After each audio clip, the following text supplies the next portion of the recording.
요시야는 성전에서부터 국가를 개혁해 가기 시작했어요.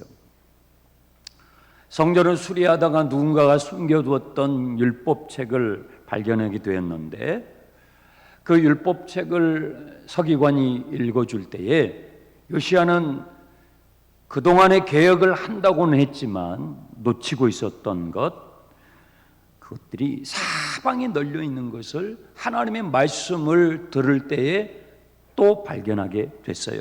그리고 하나님의 말씀은 우리의 눈을 밝게 해줍니다. 우상은 죄인데 죄가 아닌 것처럼 위장되어 있거든요.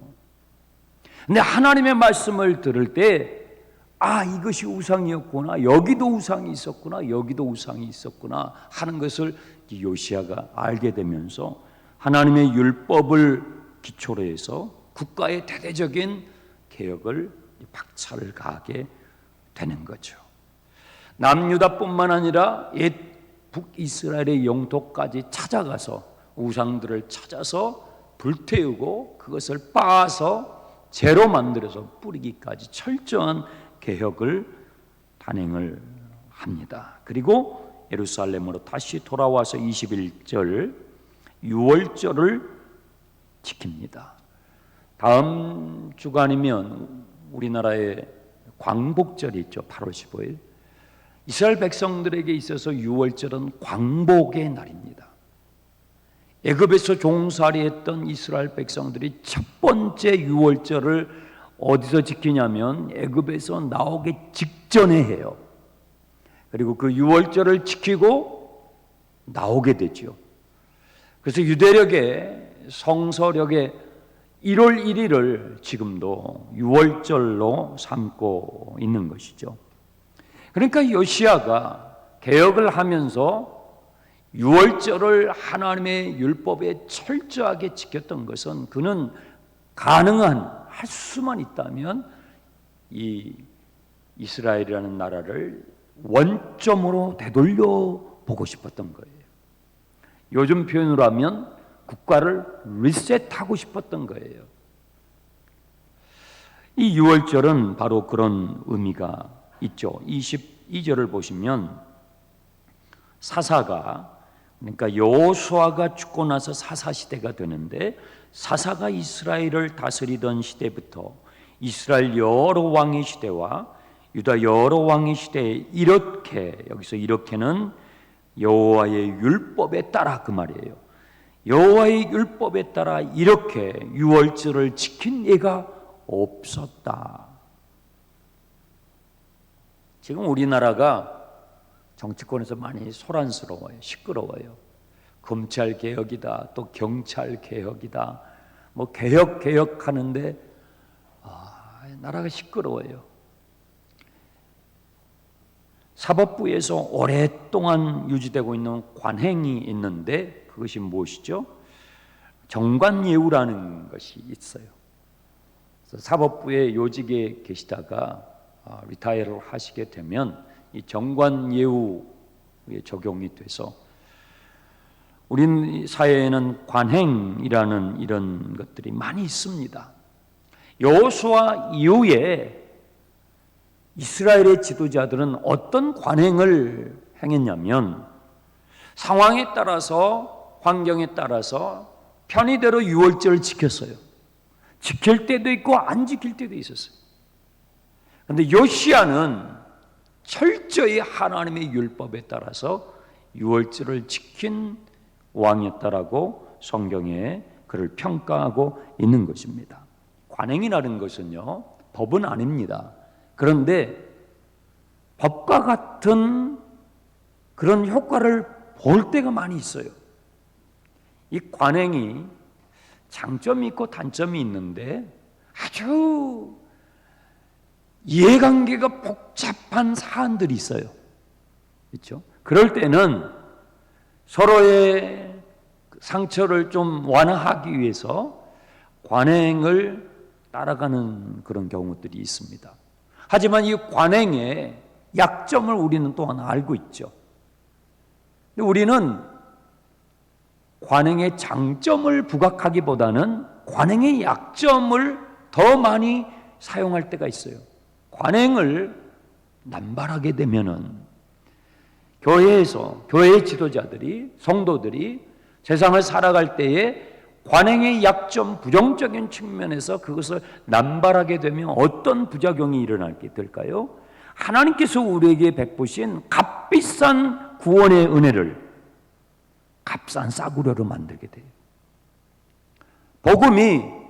복음이 주님의 십자가에 흘려주신 그 희생으로 우리가 구원받았는데, 우리가 신앙생활을 할 때에 교회 지도자들이, 저를 비롯해서 또 여러분이 사역하고 있는 바로 그 자리, 그 직장에서, 그 일터에서 이 관행의 장점이 아니라 부정적인 죄를 죄 아닌 것처럼 합리화하는 식으로, 이것이 죄인데, 이것이 하나님이 기뻐하지 않은 죄인데 죄 아닌 것처럼 합리화하는 식으로 이 관행의 단점을 남발하게 되면 복음은요, 정말 맛대가리 없는 소금, 멋 없는 빛이 되고 말아요.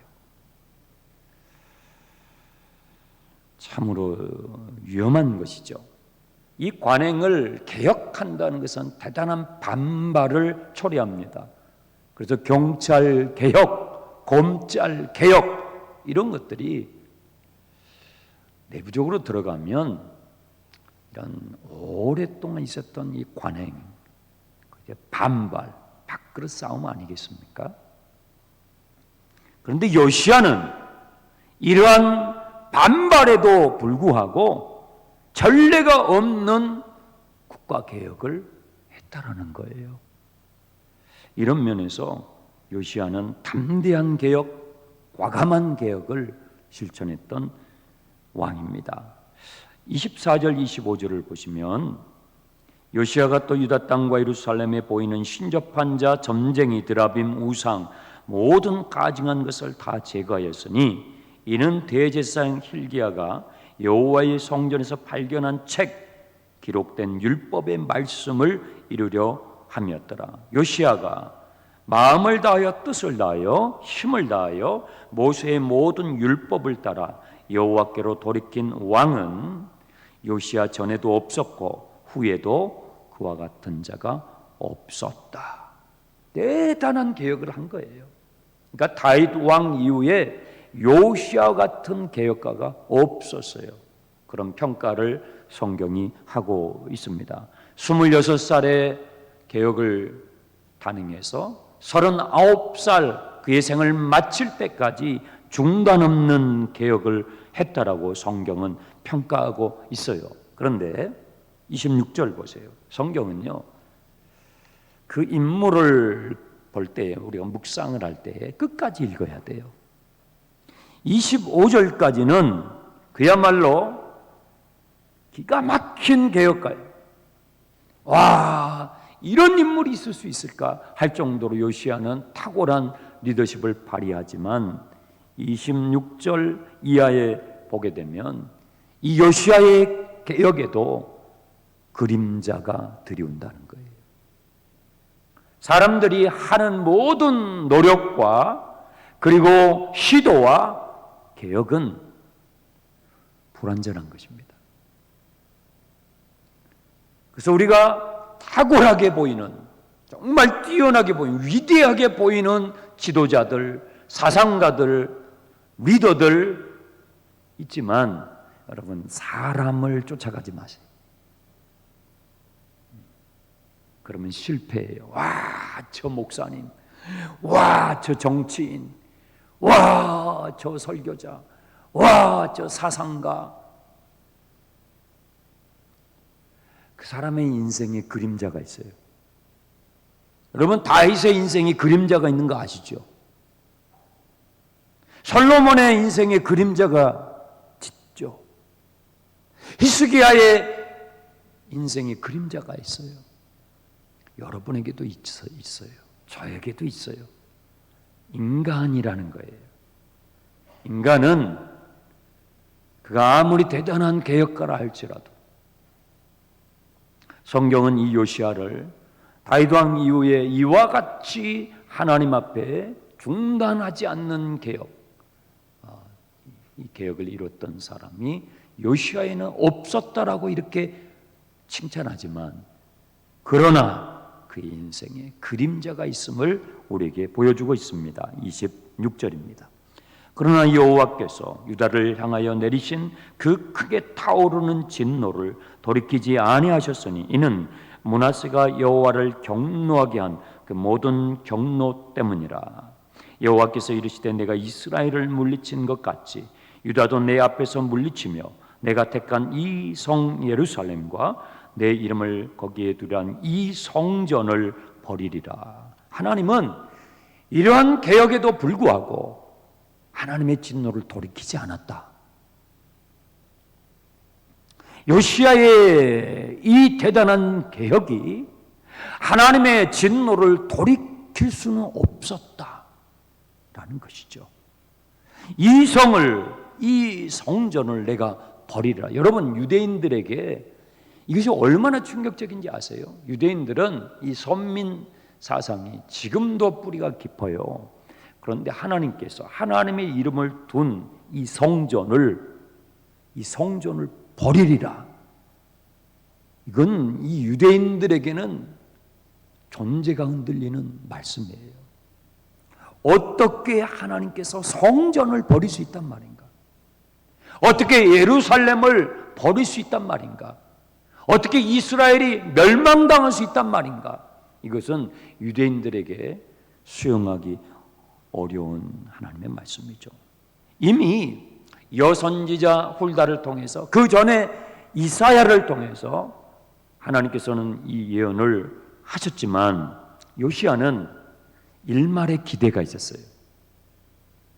요시야가 그토록 끈질기게 개혁을 추진했던 것은 그 마음에 일말에 기대하는 바가 있었어요. 뭐냐면 하나님께서 이 나라는 멸망시키실지라도 요시야 너에게는 은총을 베푸실 것이다 그랬거든요. 나는 하나님의 은총을 받는데 내 가족, 내 형제, 이 나라 백성들은 망하게 될 것이다 했을 때에 히스기야는 그것을 무책임하게 반응했잖아요. 그런데 요시야는 일말의 기대를 가졌어요. 나에게 은총을 베풀으신 하나님께서 우리가 철저히 개혁해 나간다면 우리 백성들에게도 하나님께서 은총을 베풀어 주지 않을까. 그 일말의 기대가 있었어요. 그랬기 때문에 요시야는 북이스라엘 영토까지 찾아가서 우상들을 찾아서 얼마나 철저하게 불로 태우고 그것을 빻아서 재로 만들어서 무덤에 뿌릴까지 그렇게 철저하게 개혁을 추진했던 것인데, 그런데 그것이 하나님의 진노를 돌이킬 수 없었다는 거예요. 요시야의 심정이 어땠을까요? 하나님께서 나에게 은총을 베풀어 주셨는데 왜 이 나라는 우리 백성들에게는 그런 마음이 들지 않았겠습니까? 요시야는 이 지점에서 실족해요. 자, 28절, 29절을 보십시오. 요시야의 남은 사적과 행한 모든 일은 유다 왕 역대지락에 기록되지 아니하였느냐? 요시야 당시에 애굽의 왕 바로 느고가 아수르 왕을 치고자 하여 유브라데 강으로 올라가므로 요시야 왕이 맞서 나갔더니 애굽 왕이 요시야를 무깃도에서 만났을 때 죽인지라. 지금 이 상황이 여러분들이 이제 제가 좀 지도를 사용해서 설명을 나중에 해드릴 텐데, 지금 우리나라의 국제 정세와 매우 흡사하기 때문에 이해하실 수 있을 거예요. 요시야가 지금 여기서 실족해요. 넘어진단 말이에요. 근동 지역의 이 요시야가 통치하고 있었던 이 39살쯤의 그 상황이 어떠했냐면, 전통적으로 강력한 힘을 잡고 있었던 제국이 아수르 제국이었어요. 아시리아, 아수르 똑같은 표현이죠. 아수르 제국이 가장 강력한 힘을 형성하면서 제국을 이루고 있었는데, 이 아수르 제국의 힘이 쇠퇴하기 시작했어요. 그 틈을 타서 치고 올라오는 나라가 있었는데 그게 바벨론 제국이에요. 바벨론 제국이, 아수르 제국이 힘이 약해지니까 그 틈을 타서 이 아수르의 수도인 니느웨를 공격했어요. 그러니까 아수르의 위태로운 상황이 연출이 되었는데, 이것을 남쪽에서 지켜보는 또 다른 제국이 있었는데 애굽이에요. 애굽은 더 오래전부터 제국주의의 힘을 가지고 있었죠. 애굽의 입장에서는 북쪽에서 아수르 제국과 바벨론 제국이 지금 맞붙은 이 상황을 불안한 눈으로 쳐다봤어요. 아수르 제국이 완전히 소멸하게 돼버리면 그것은 애굽에게 재앙이에요. 바벨론 신흥 제국이 강력한 힘을 갖게 되고 그 힘을 팽창하게 되면 그 힘은 남쪽으로 내려올 수밖에 없어요. 애굽과 충돌할 수밖에 없어요. 그러니까 애굽 바로 느고의 입장에서는 그때 애굽을 통치하는 왕의 이름이 느고였단 말이에요. 이 느고가 전략적으로 봤을 때에 바벨론이 전체의 힘을 가지는 것보다도 아수르가 소멸되지 않고 아수르 제국이 바벨론 제국을 어느 정도는 제어할 수 있는 수준에서 머물러야 애굽 제국에게 유리하다고 판단한 거예요. 그래서 이 애굽과 아수르는 평상시에는 경쟁 관계였는데, 이때는 여러분 정치는요, 세상 정치는 어제의 적이 오늘의 아군이 되고 오늘의 아군이 내일은 적이 되는 거예요. 이게 세상 정치예요. 힘의 논리니까.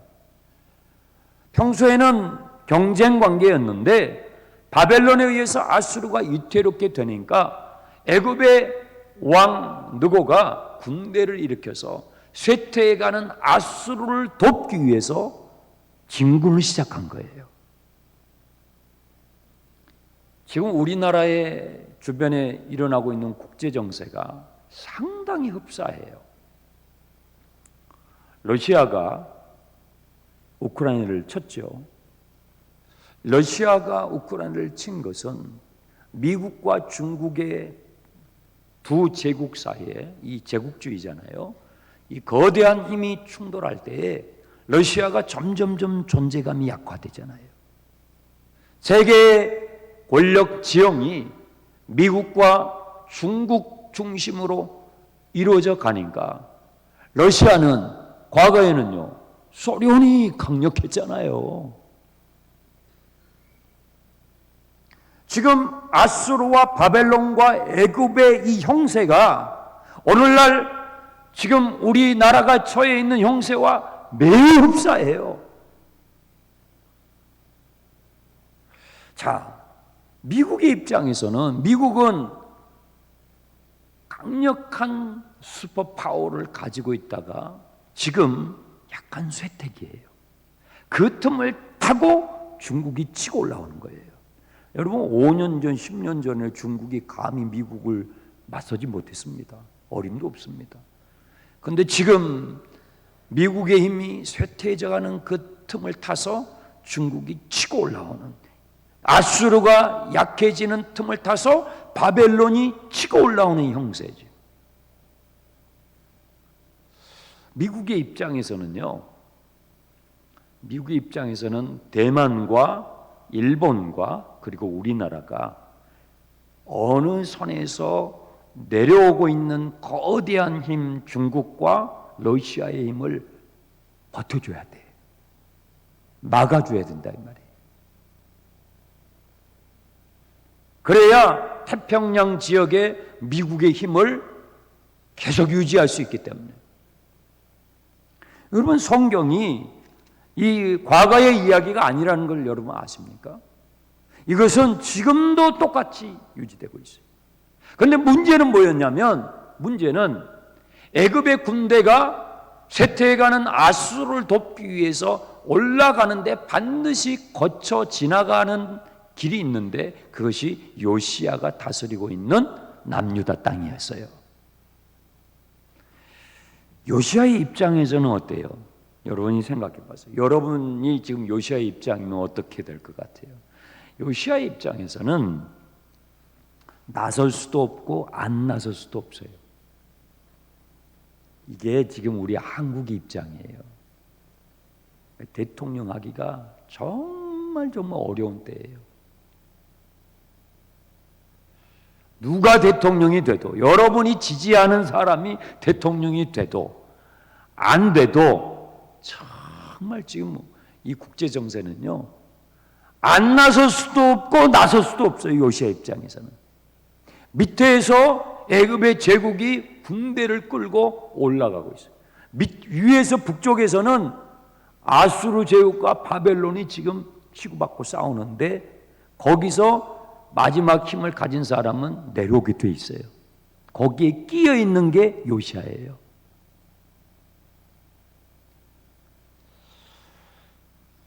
나서자니 애굽과 싸워야 되고, 안 나서자니 애굽에게 영토를 내어줘야 하는 판이 된 거예요. 이것을 국가 지도자로서 결정을 해야 하는 그런 딜레마에 빠진 것이죠. 그런데 요시야는 어떻게 선택을 했냐면, 요시야는 애굽의 군대와 맞서기로 선택해요.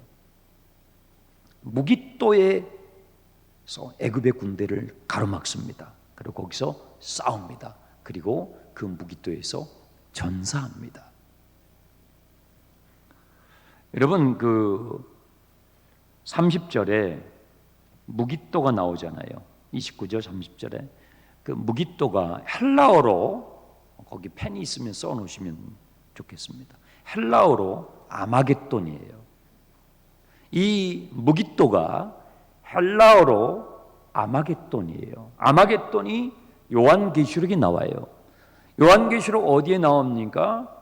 16장 요한계시록에 나오는데요. 예수님의 재림과 관련해서 앞으로 마지막 때에 큰 세계적인 전쟁이 있어요. 성경 그것을 예언하고 있습니다.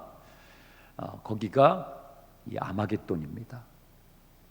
아마겟돈이라는 이런 표현으로 뭐 소설도 많이 나오고 영화도 많이 나오고 하는데, 그 아마겟돈을 히브리어로 무깃도라고 그래요. 그래서 이 지금 요시야가 여기서 사망하는, 전사하는 이것이 저기 요한계시록까지 연결되는 거예요.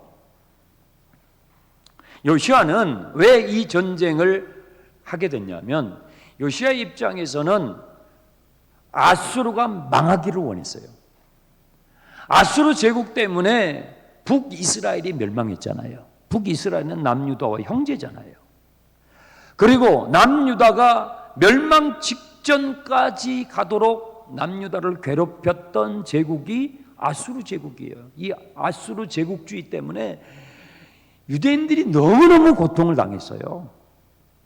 그래서 요시야는 아수르 제국이 멸망하길 바랬고, 그 멸망을 지연시키려고 하는 애굽 바로의 전략적 군대를 일으키는 출병을 이건 용납할 수가 없었던 것이죠.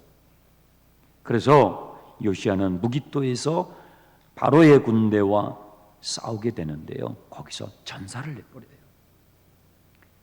여러분, 평생을 왕이 되고 나서 국가의 개혁을 위하여 자기의 생애를 다 불살른 이 젊은 왕, 개혁적인 이 왕 39살의 요시야의 죽음은 유대사회에 충격을 주는 거예요.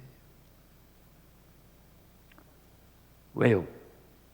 하나님께서, 이스라엘 백성들이 이렇게 생각한 거예요. 하나님께서 요시야를 지켜줄 줄 알았어요. 하나님께서 남유다의 군대를, 저 애굽의 군대와 맞서는 이 요시야의 군대를 보호해 주실 걸로 확신했어요. 왜요?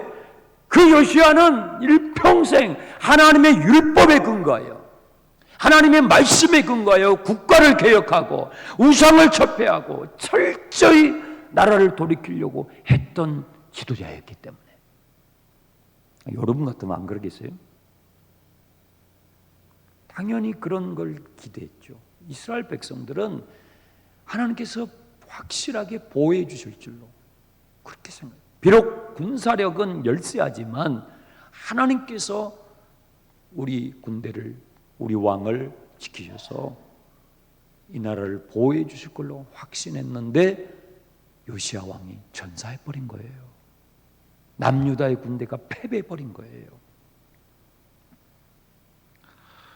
그래서 남유다는요, 선장을 잃어버린 배처럼 이제 제국주의들의 패권 다툼 사이에서 침몰해 가기 시작해요.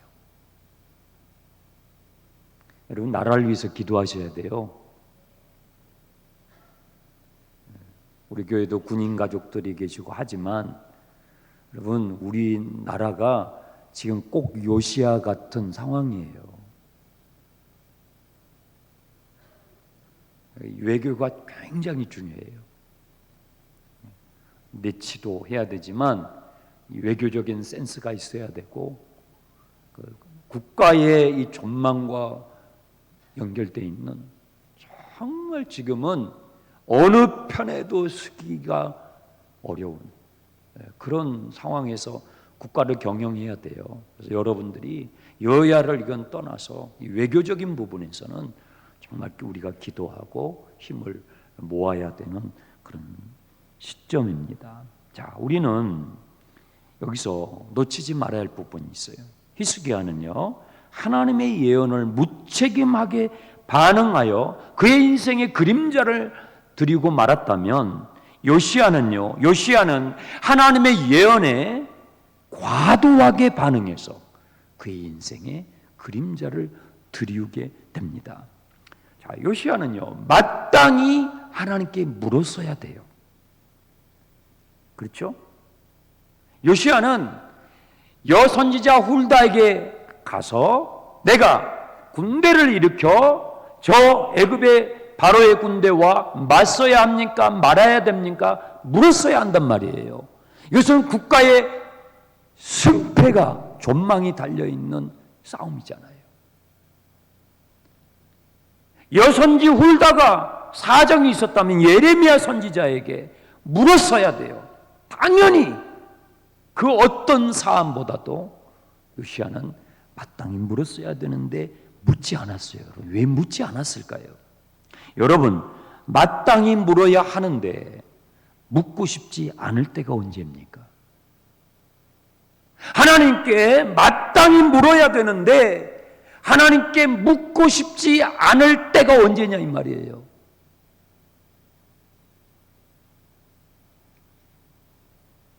이것을 하면 안 된다는 것을 아는데 내가 그것을 하고 싶을 때, 이것을 선택하면 안 된다는 걸 아는데 이것을 선택하고 싶을 때, 이것이 하나님의 뜻이 아니라는 것을 아는데 내 뜻을 하고 싶을 때 우리는 묻지 않죠.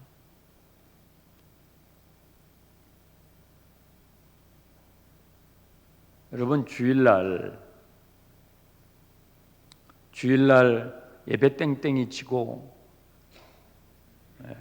이런 표현을 써서 여러분 이해를 돕기 위해서 예배 땡땡이 치고 딴 데 가실 때 여러분 물으세요? 기도하세요? 주님, 제가 오늘 땡땡이 쳐야 될까요? 말아야 될까요? 묻습니까? 안 묻습니다. 안 묻습니다. 내가 알아요. 하나님이 원하시지 않는 걸 아는데 내 뜻을 하고 싶을 때 안 물어요. 여러분 11조 드릴 때 하나님께 묻습니까? 물으시냐고.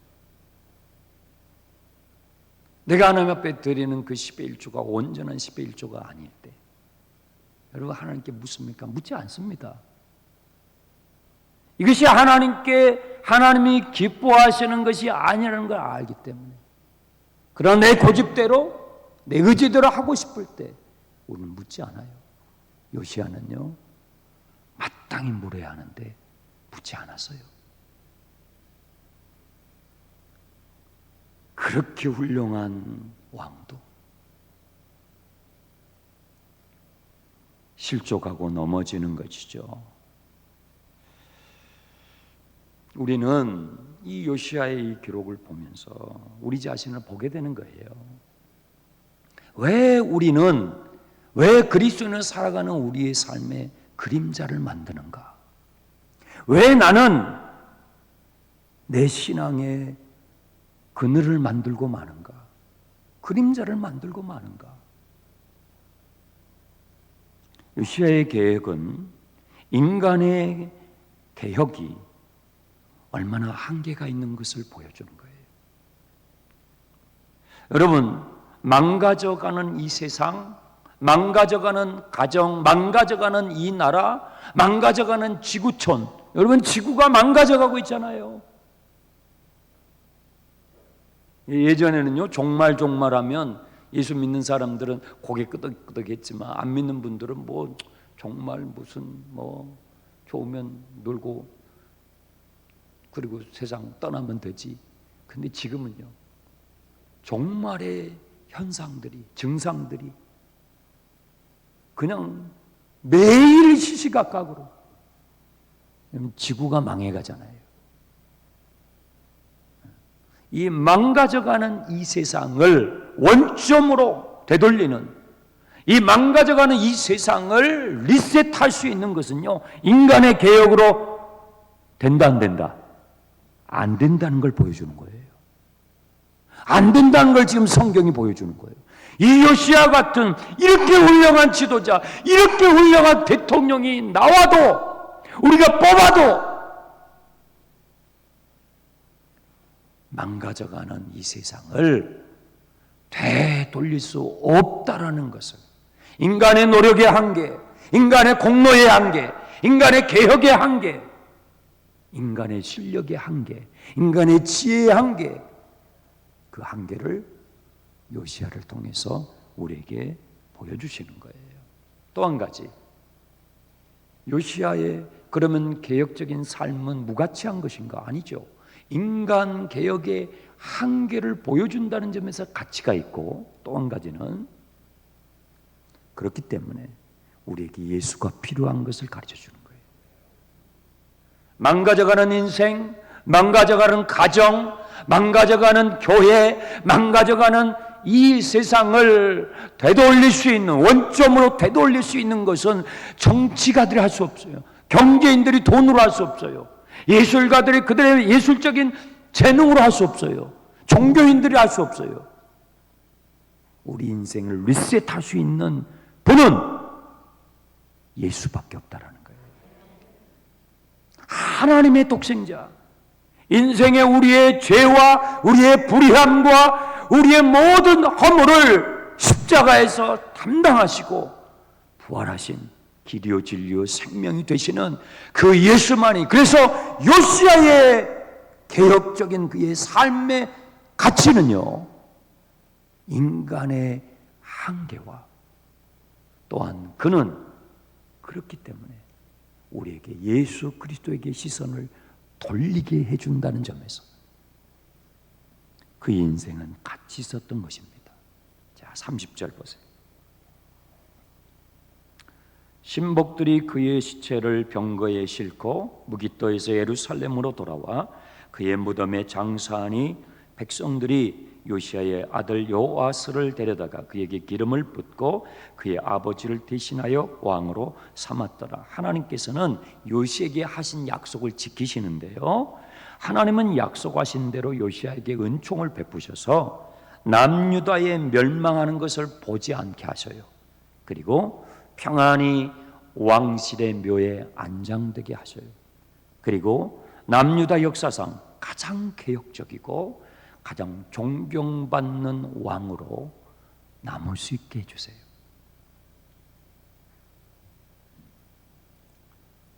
인간의 생각을 뛰어넘은 하나님의 은총이죠.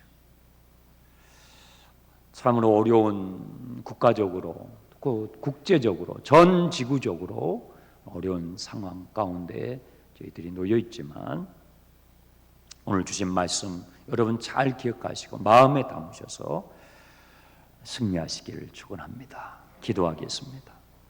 하나님 아버지 감사합니다. 요시야의 그 개혁적인 삶 가운데 깊이 은밀히 드려져 있는 그림자를 보았습니다. 나의 인생에도 나의 신앙의 여정 가운데도 생겨나는 그림자가 있습니다. 하나님 아버지 긍휼을 베풀어 주옵소서. 우리의 연약함을 겸손히 주님 앞에 내어놓으며 날마다 무릎으로 주님의 은총을 구하며 나아가는 우리 낙원의 가족들이 되게 주옵소서. 예수님의 이름으로 기도하옵나이다. 아멘. 찬양하겠습니다.